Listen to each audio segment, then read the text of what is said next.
What is going on? Welcome to the channel, XconMedia.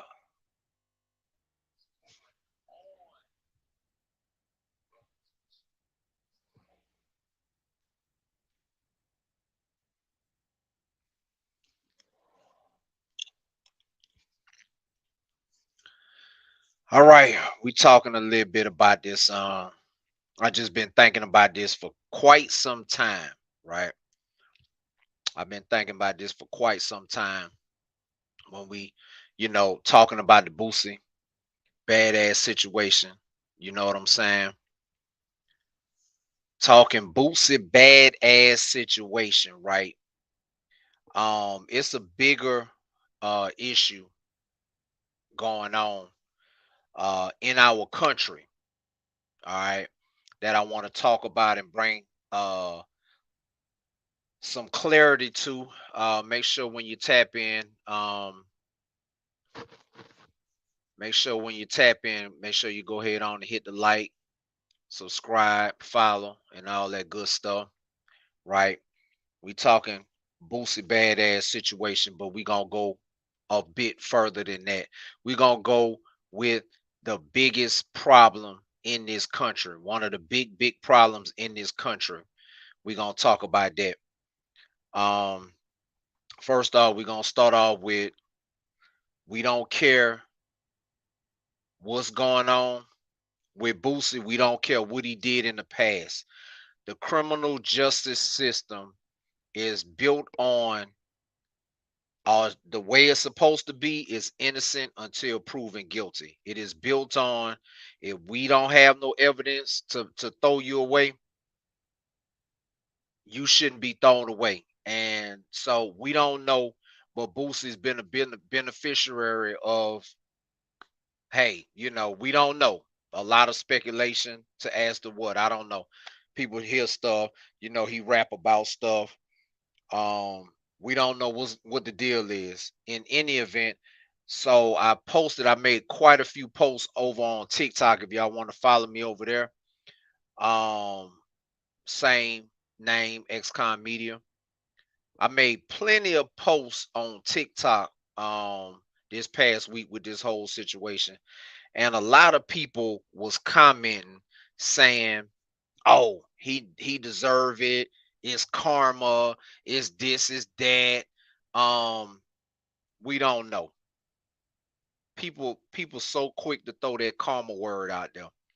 We don't know what's going on in his past. All we know is from what I see and what most of us see, he's a law-abiding citizen. From what I see, what I know.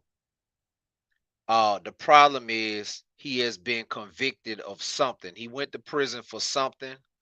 So he got convicted of something. Therefore, he technically cannot possess a firearm. I don't know if he's still on probation. I don't know if he's still on parole for what he did in the past. I don't know.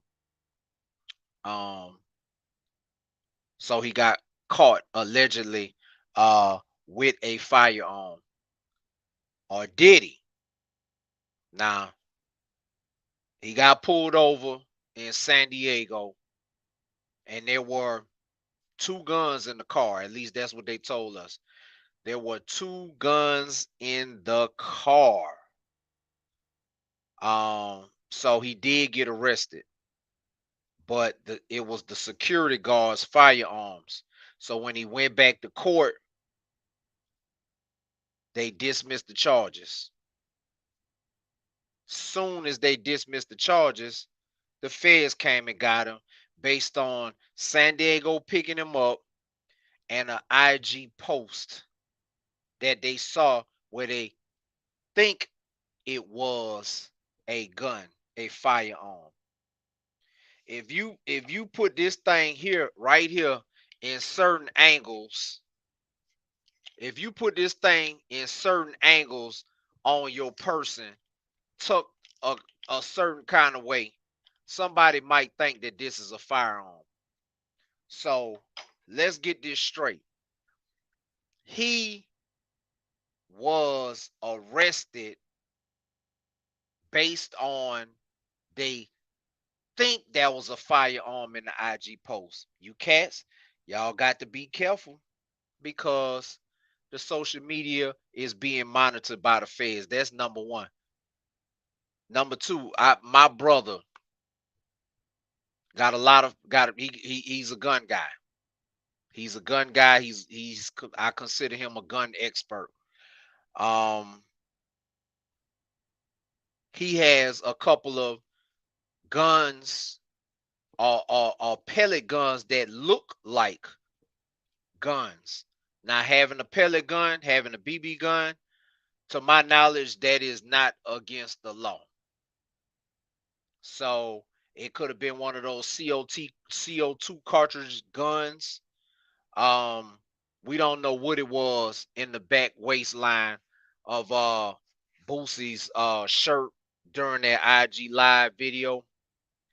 So if the feds arrested him because of that, um, in my opinion, that's a weak case. But Mr. Boosie gonna have to stand up, stand on this no snitching, no telling, uh, and all that stuff that he be preaching and saying. I mean, couple months ago, he just crucified T.I., like obliterated him. But some kind of way, I guess they talked it out. They worked it out. Everything is good with them two now, you know, for whatever reason. It's good that two brothers was able to talk something out and not resort to some street stuff with firearms or whatever. All right. So yeah, in a nutshell, uh that's what happened. Uh Boosie got caught, excuse me, because he was not caught. You have is the difference between constructive possession, circumstantial evidence, and actual possession. He was not caught with a firearm on his person. So in certain angles in the waistline, this looks like a firearm. This looks like a firearm if tucked in if tucked in your person a certain type of way. So while the feds may be able to say, "Hey, we seen you on Instagram with a firearm in your shirt," you're speculating. That's reasonable doubt. If Boosie was to go all the way to trial, I believe that the state will have a hard time proving reasonable doubt in the case because they didn't catch him with it. So it's purely circumstantial at this point. But that's really the basis of what would provoke the thought in my mind about what I really wanted to talk about. And the issue is convicted felons. Convicted felons. All right. I feel like, and I myself, I went to prison. I had 3 felony convictions. I went to prison off of 1 felony conviction, which was armed robbery. Uh, was sentenced to 16 years to serve. So that means day for day. I did. I went in from January 16th, 1998 to January 16th, 1999. I mean, excuse me. I wish it would have just been 1 year, but it wasn't. January 16th, 2014 is when I came out. So when you do the math, that totals up to 16 years. The judge gave me 16 years out of a possible maximum 20. Why? The day of the armed robbery, a high speed chase ensued. Me and the other guy, rest in peace, he's now deceased. Um, um, got into a high speed chase. I got caught a week later. I took my charge, went on down the road.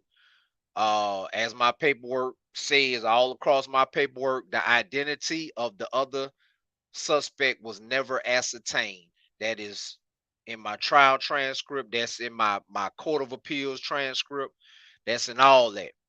The identity was never ascertained. Um, it wasn't a violent armed robbery. Nevertheless, it was an armed robbery. So I'm not trying to downplay it or say that it was right or wrong. I'm not making no. I did what I did. I served my time. I got out. I turned my life around. Now, while I was in there, in 2010, I picked up a possession of a cell phone by an inmate charge. So that was my second felony conviction. They gave me like a year or 2 years or something, ran concurrent, but it was another felony conviction. So I got caught with I basically got caught with a cell phone. Um, so which is against the law for an inmate. So 2 years later, and that was in Hall County. 2 years later, in 2012, I ended up catching another possession of a cell phone by an inmate in 2012. Whatever it was, they ran it in concurrent with the charges that I got. So that was three convictions. So I went to prison for armed robbery in 1998. I picked up a possession of a cell phone by an inmate in 2010 and a possession of a cell phone by an inmate in 2012. Three felony convictions. Three. That was the three that I had. In any event, I served my time. I came out. I hit the ground running. I got out in 2014. Um,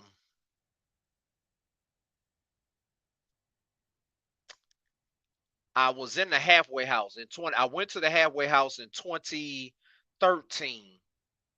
Um, so if for people that don't know, the halfway house is you still in prison, but you're able to go out in society and work. So my last year, my 16th year of my prison sentence, I was able to go to the halfway house, work a regular job. So I had a warehouse job for my last, I think I got there with 11 months left, and I picked up one job. So for about my last 9 months in prison, 8 or 9 months in prison, I was able to work at a warehouse, IFCO. The name of the warehouse was IFCO. Um, Appreciate it. Thank you. Thank you. The name of the warehouse was IFCO. So my last 8 or 9 months, I was in the halfway house. So I go to work by day, come back to prison by night, and every day just did the cycle over. I think I was able to work 5 days a week, and my pass to go home was once a week. So I think my pass to go home was 4 hours for the first couple of weeks. Then they extended it to 8 hour passes, and I think they extended it to 12 hour passes. In any event, I had to spend every single night of my 16 year in prison, still in prison. So I go to work 5 days a week, go on my pass either Saturday or Sunday, complete my pass, come back to the prison, get ready for work Monday morning. So that's what it was for my 16th year in prison. Anyway, I got out of that. I got out of prison. And I kept the same job that I had uh in the halfway house for another 6 months. But on my fourth month out, I was like, man, I can't keep doing this. I cannot keep working for no warehouse. I think at the time I was making $10 an hour or something like that. And this was in 2014. And I'm working 6 days a week. I'm working 60 hours a week and still only bringing in like $400 after taxes, some crazy lunacy like that. So on my fourth month, I decided to go to truck driving school. Went to truck driving school for 8 weeks. It's time I got my CDL. I went to the warehouse job in the daytime, 5 to 10 at night. Went to truck driving school, right? So I did that for 2 months. Graduated truck driving school. Then I quit the warehouse job. Went to my first trucking company, which I was there probably maybe 2 months. At this time, my daughter was on the way because soon as I got out of prison,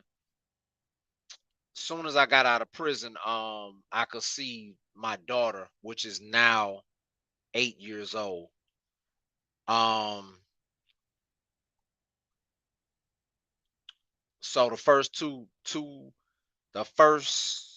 months of that job, I decided I wanted to go home to see my daughter being born. So that job cut me loose, which was a good thing. See, a lot of times you don't realize when you lose something, sometimes it seems like it's a loss, but hey, at the time I couldn't understand it, but I kept rolling with it and I ended up landing a better truck driving job. And I was at that truck driving job from November 2014 all the way to November of 2017.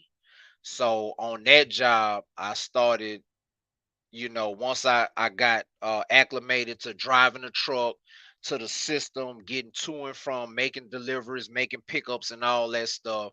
And I was so safe with that that they kept on trying to get me to be a trainer. So I became a trainer for the company on my second year. So I trained and trained. I was so good at training. They gave me an award. I was 2016 trainer of the quarter in the entire Southeast. My students was doing so good. Like they'll come in and they'll be holding the steering wheel, they'll be grinding gears, they'll be rolling up on curves and everything. When they left out with me Monday, that's what they was doing. When they come back on Friday, they were driving that, they were driving that 18 wheeler. They were driving that 18 wheeler like it was a Cadillac. I was that good with training my students because I believed in once I get you out that gate, you're gonna drive us wherever we going. So at that time, I was running back and forth to Birmingham, Alabama, on a Home Depot account. So yeah, I make them drive me back and forth to Alabama. I'm letting them park. I'm doing everything. I don't drive the entire week. That's how my trainees was able to learn so fast. And appreciate you. That's how my trainees was able to learn so fast. So I ended up getting a an award for 2016 fourth quarter trainer in the Southeast with that company. I was so good at training, they wanted to keep me there. I wanted a higher position. They wanted to keep me as a trainer. So I said, you know what? Mm. I went and got my own truck, and started running my own thing. It was doing so good that 6, 7 months later, I went back and got a second truck, went back to my old company and hired my first student. But the very, very first student that I had when I was training at that company, I hired. He needed it just so happened he needed a job. I went back and hired him, put him in one in the 18 wheel I already had. Then I started running my 18, my second 18 wheel. Ran that, right? Um about 8 months later, I got another truck. And hired another former student, blase blah. Uh got a dually truck. Um Bought a 34-foot enclosed trailer, start hauling cars with that, and I had my two of my former students driving my 18 wheelers. Did that for 18, 19, kind of fell off the track at 19 because I was having numerous breakdowns. Just everything was going wrong. So I had to scrap that whole trucking operation. Um, Then I started working for MARTA for the city of Atlanta, driving buses. I was so stressed out with them trucks. I put them down. I was like, you know what? But see, I had an option. I had an option, right? I'm used to at that time I was making $200,000 or $300,000 a year. So when I lost all that, I had an option. I could have went back to the streets, but I didn't. So I scrapped all the trucking, went and drove buses, which was making us. I'm going from making $300,000 a year to making 40 or 50,000 dollars a year driving a city bus. That is a downgrade, but I did not turn back to the street life. I didn't turn back to the street life. I didn't fall off. I didn't do nothing. I kept it moving. So at this time I had done so well with becoming an employer. I was employed. I had gave people jobs. I had stayed out of trouble. My taxes, everything looked good. Credit was A1. Um, just everything was going right. So I put in for a pardon. See, that's what a lot of these cats got to do. If you a convicted felon, now I know I have to make some fresh videos um about filing a pardon. But if you a convicted felon, it is very possible to get your gun rights back. You can get your gun rights restored. You don't have to live in these streets and continuously go back and forth to jail for possession of a firearm. Okay. This is 2023. You can file for your pardon and get your gun rights back where you can be legal. So that's what I did in 2020. I filed for a pardon. Um, and they gave it to me. So, which was one of the most single June. I never forget it. July 15th, 2020. It was the one of the happiest days in my life because I felt like I had accomplished so much. I was able to get through the 16 straight years in prison and then be out of trouble for an additional 6 years and able to get my rights restored, able to run for office, able to vote, all that stuff, man. So that was a proud day in my life, to be able to accomplish that. So, um, this is where we at, with the Boosie Badazz situation. That's why I was really segueing from what he's going through because he did not break any laws as far as he wasn't out here pulling up in a gun on somebody, robbing somebody, doing this and doing that. If he had a gun, if he had a gun, looks like to me it was strictly for protection. So this is my problem with this whole justice system now. Why should a convicted felon, why should a convicted felon be sentenced to life, so to speak? Somebody as simple as terroristic threats or a felony theft by taking or something like that. Why should they be without gun rights for the rest of their life? This is not right. All right. What was Boosie supposed to do? He just got shot. Didn't he get shot like 2 years ago? 2, 3 years ago or something like that in Dallas? Didn't he get shot? Wasn't he in a wheelchair or something like that for a little while? So it looks like to me that the dude was trying to protect himself if he had a firearm. We still don't know. The feds don't know if he really had a firearm. Like I said, it could have been a pellet gun. It could have been a dryer. It could have been a water gun. It could have been a prop, toy, plastic gun for a video. We don't know what it was. They didn't see it in his hand waving it around. They seen it tucked in his shorts like it was a firearm. And that's what he got arrested for. It's crazy. In my opinion, his case is going to get dismissed and thrown out. And then guess what? They're gonna be hollering about, oh yeah, Booch is snitching. He told this, blah, blah, blah, whatever. I don't even believe he got the tail to get out of this. It's circumstantial. He was not actually caught with a firearm. So um that will raise reasonable doubt in the eyes of a jury. I'm just saying. But my thing is, we need these laws changed. We need these laws changed as far as when somebody serves their time in prison, get out, serve all their time on probation, pay all their fines, stay out of trouble, don't even catch a traffic ticket. Stay out of trouble, stay out the way. Why is it that that a convicted felon cannot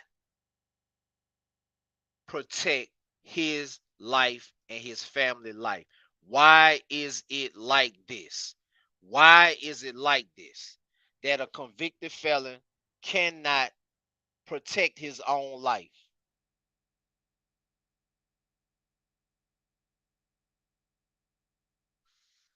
This shouldn't be like this. A convicted felon should not be getting arrested for having a firearm when it's only for protection. Sometimes people change. Everybody not out here uh breaking the law. Now you got some career criminals. I know some cats, man. They in and out that thing. They in and out that thing. Even we in our 40s now, and they still in and out of prison. A couple of them that went back and got life. I know four people, four, 4 or 5 people that I did time with. Just the only reason why I know is because they was either on the news. One of them was on First 48. All right. But they all, I know about 4 or 5 people I didn't actually did time with. They all gone back to prison with life without parole. So some people don't change. Some people do not change. I get it. But for the ones that do change, why is it that they got to sit there? Somebody could be breaking in their house or somebody could be doing something to them and they can't possess a firearm to protect themselves. They can't possess a firearm to protect themselves. They got to pick the phone up and call 911 and wait for the police to get there. So basically, how this constitution or how the laws is written up is you cannot protect yourself if you're a convicted felon. It should not be like this. It should not be like this. This is wrong, people. This is wrong. This is wrong. This is not right. So that's what this whole live was about, because it just sparked up. You know, I've been thinking about it for a couple of years, but it kind of sparked up because of the Boosie situation. Like, he didn't shoot nobody. He didn't knock nobody off or whatever. And we don't even really know if that was a real firearm that he had with him. We don't know. We don't know if it was a firearm. We can speculate, but we don't know if it was a firearm. The feds don't know that it was a firearm because they didn't put hands on it. So they don't know. But if it was, let's just say it was a firearm. Who got hurt? That's the problem with this justice system now.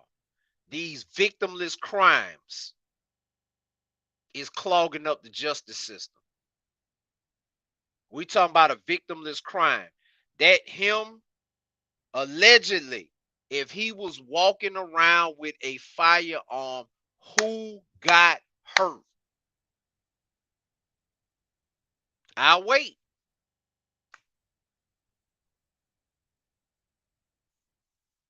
I'll wait. Who got hurt? Nobody. If you take away a lot of these victimless crimes away from the justice system, I guarantee you 5 to 10% of the cases that's in the courtrooms helping to clog the system up wouldn't even exist. These possessions of a firearm by a convicted felon, this is wrong. You should not be sentenced to life if you catch a simple ass conviction. You shouldn't be sentenced to life. And that's essentially what's going on. You get the convicted felon stamp on you, you can't protect yourself. That's not right, because you got too many people out here that have never been convicted of a crime that break the law every single day. They break the law every single day. But yet they'll be able to possess a firearm just because they haven't been convicted by a felon. This is not right. And something got to change in these laws, man. Y'all got to get out and vote, man. Y'all need to find out who's into your Second Amendment, because the Second Amendment says shall not be infringed. You need to find out who is in the Second Amendment, who is into the Second Amendment, and that's who you need to be voting for and getting in contact with, because these gun laws is crazy. If Boosie did have a firearm with him, where is the victim? That was a victimless crime. You got him down there allegedly possessing a firearm. That is a victimless crime. Nobody got hurt. This man is an entertainer. His head got to be on a swivel. He just got shot in Dallas about 2 years ago. Not even 2 years ago. He just got shot. Why is this man, just because he caught a felony years ago, why can't he protect himself? Why can't any convicted felon protect themselves? Just because they did something. Some of us did some stuff when we was in our 20s. Why should we still be paying for them in our 40s, 50s, and 60s? The police, it's a Supreme Court decision. The Supreme Court of the United States. I can't call the case out right off, but say the police do not have the duty to protect you. So you mean to tell me just because you got a felony on your back, just because you got a felony, you can't even be your own first responder? This got to change, people. It got to change.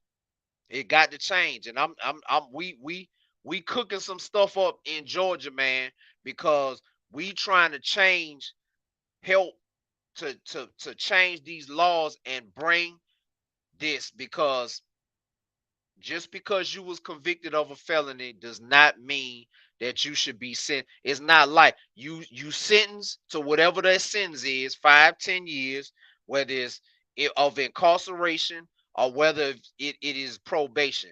Once you finish that, I don't care what the crime is. Once you finish that, you should be able to get your firearms rights at some point. And I think in some states it is like that. I think Michigan is a state that wiped everything clean after 10 years. Some say Louisiana is too. So that's my point of this whole thing, man. Boosie allegedly had a firearm. We don't know if he had a firearm or not. But even if he did have a firearm, who got hurt?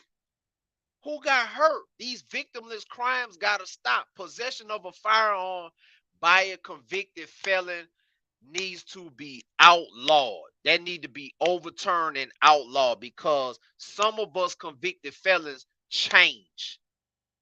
Everybody don't stay the same. Some convicted felons change their life. I know I changed my life. I done had a few instances where I wanted to go back to some street stuff. Not just only when I lost my trucking business, but I had a firearm pulled out on me at one time. You think I didn't want to go to the streets? You think I didn't want to do some street stuff? I did. But guess what? I fought that temptation. I walked away. I walked away from it. I walked away from it. So everybody is human. People make mistakes.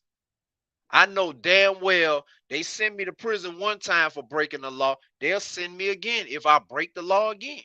I'm not trying to go back down that road. I don't want that. I'm beneath that. I didn't build an empire. I'm above going back to prison. I'm not doing it. So if you afraid of the consequences, then you react different. And the consequences for me going back to street life is prison. And I can't do it. I can't do it.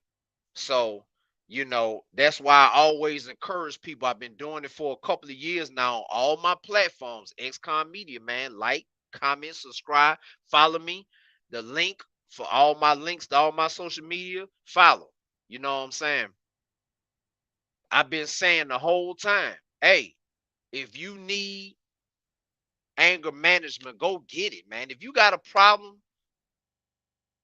and you always letting people get up under your skin, and you on the verge of fighting, or you on the verge of killing somebody, go get anger management. It's okay to say, hey, I got a problem.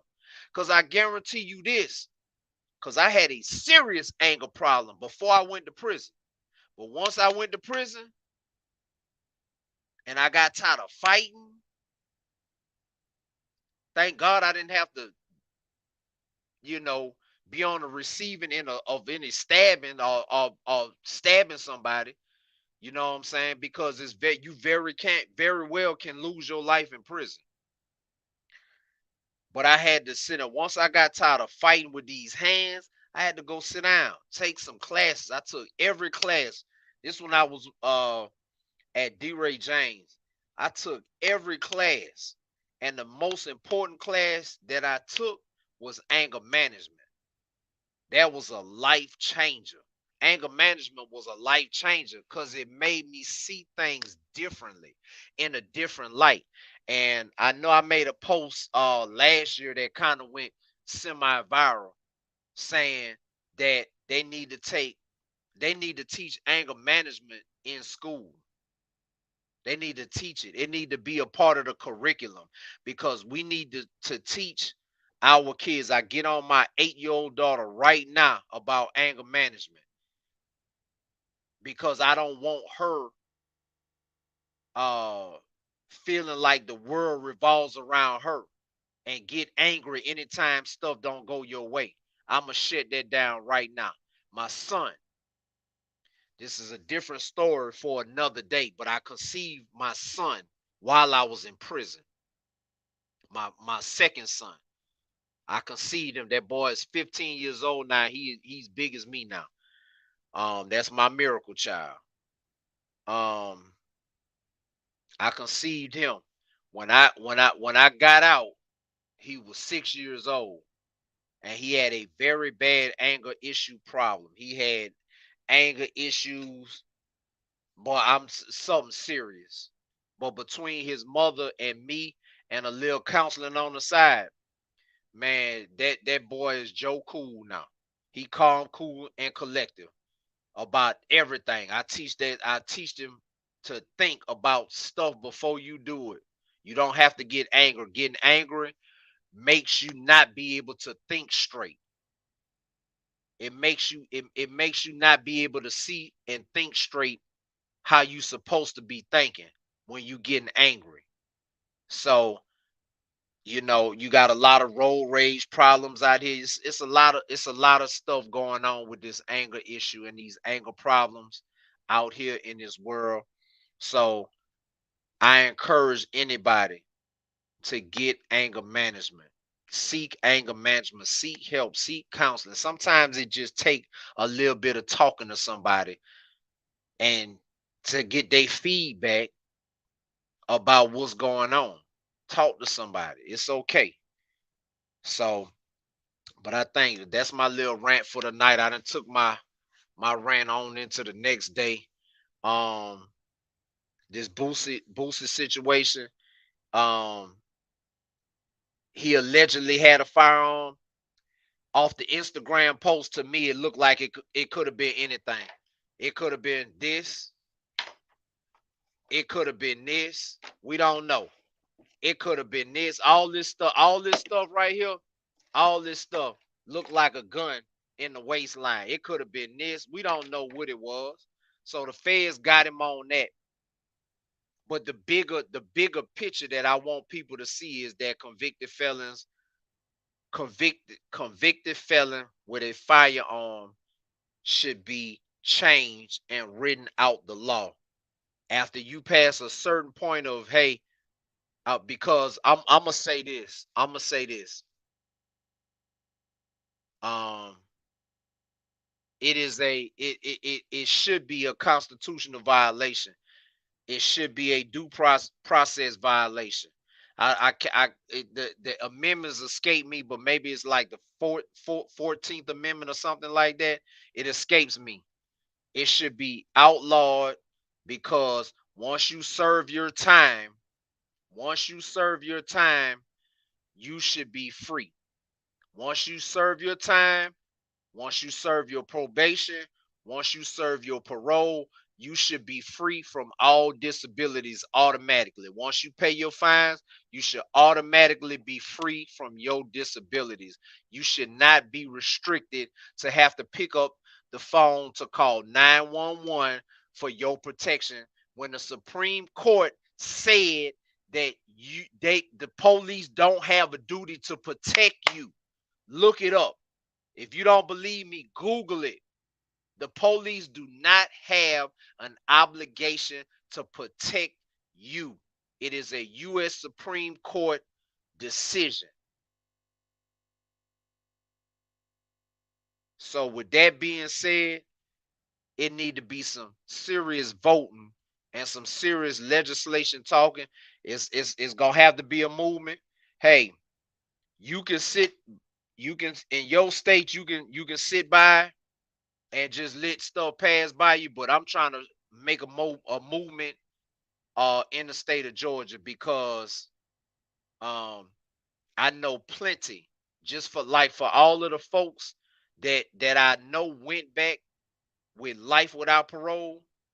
A few of them because of their anger issues. Um, I know a ton of us that have changed our life. A ton of us that came out that thing and have not looked back, have not thrown any rocks at the chain gang ever again. So for the ones that changed their life, they should be able to possess a firearm.